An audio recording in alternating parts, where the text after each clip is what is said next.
Le jeu des neuromythes. Nous vous proposons une activité consacrée aux fausses croyances en lien avec les sciences cognitives. Restons attentifs ensemble.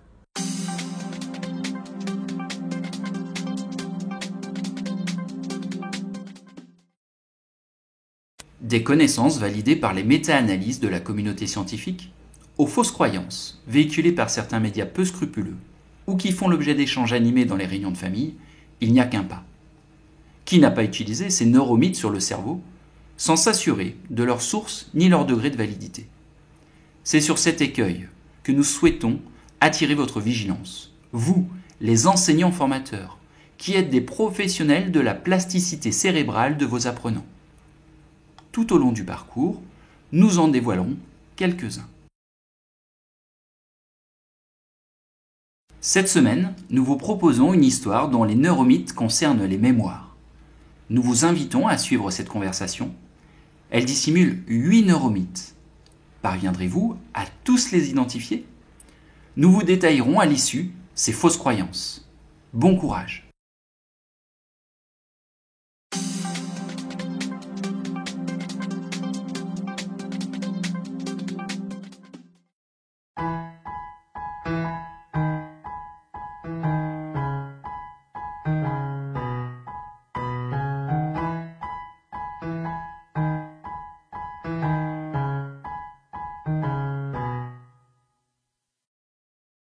Marc est un homme curieux, surtout du fonctionnement du cerveau.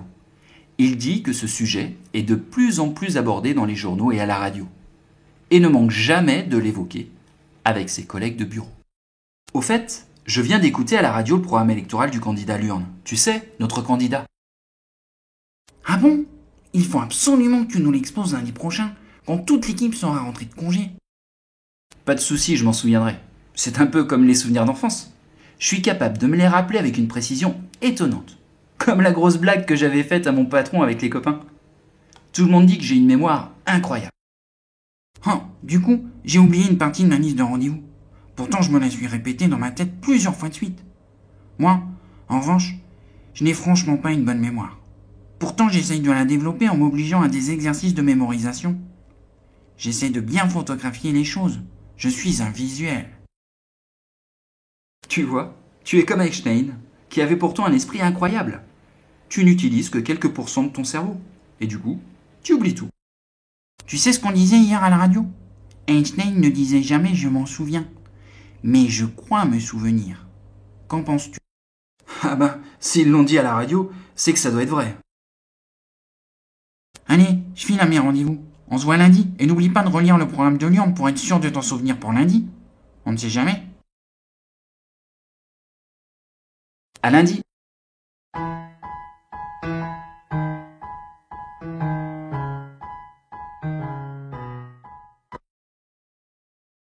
Avez-vous trouvé les 8 neuromythes cachés dans cette histoire?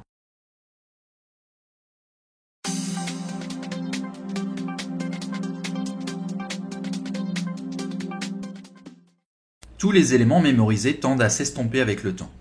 Surtout au début, lorsqu'ils n'ont transité qu'en mémoire de travail à court terme. Marc présume de ces possibilités. Il n'échappe pas aux lois générales de l'oubli. Pierre, lui, constate que sa liste s'est vite dégradée en mémoire. Normal. Il faudra bien que Marc relise le programme du candidat. Aucun souvenir n'est fidèle dans le temps. Ceux-ci sont des mosaïques d'éléments répartis dans diverses zones, qui s'altèrent avec le temps et qu'on déforme en les rappelant. Oui, Einstein avait la lucidité de dire qu'il croyait se souvenir. Nos mémoires occupent près de 200 zones assez spécifiques. Nous n'avons pas une mémoire, mais des mémoires qui fonctionnent en complémentarité. Certaines peuvent être excellentes, d'autres moins performantes. Nous ne pouvons jamais dire que nous avons une bonne ou une mauvaise mémoire. Il ne sert à rien de répéter plusieurs fois de suite la même chose. Cela n'a aucun effet à long terme. Le secret réside dans les reprises ultérieures, que l'on nomme des réactivations. Il est encore plus efficace d'oraliser l'exercice. Attention, la mémoire n'est pas un muscle. On peut développer certaines zones mémorielles en pratiquant des exercices soutenus et réguliers dans un domaine précis. Mais cet acquis n'est pas transférable à d'autres domaines. Aucune étude n'a, à ce jour, confirmé les profils visuels, ou auditifs, ou kinesthésiques.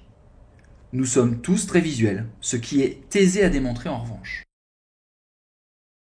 Tout le cerveau est mobilisé pour l'ensemble de nos tâches cognitives. Les neurones et connexions non utilisées sont voués à disparaître, comme c'est le cas à l'adolescence. Soyons vigilants à propos des informations médiatiques, toujours avides de sensationnel et de contre-intuitif. Apportons notre confiance au savoir largement étudié et confirmé selon des protocoles scientifiques solides.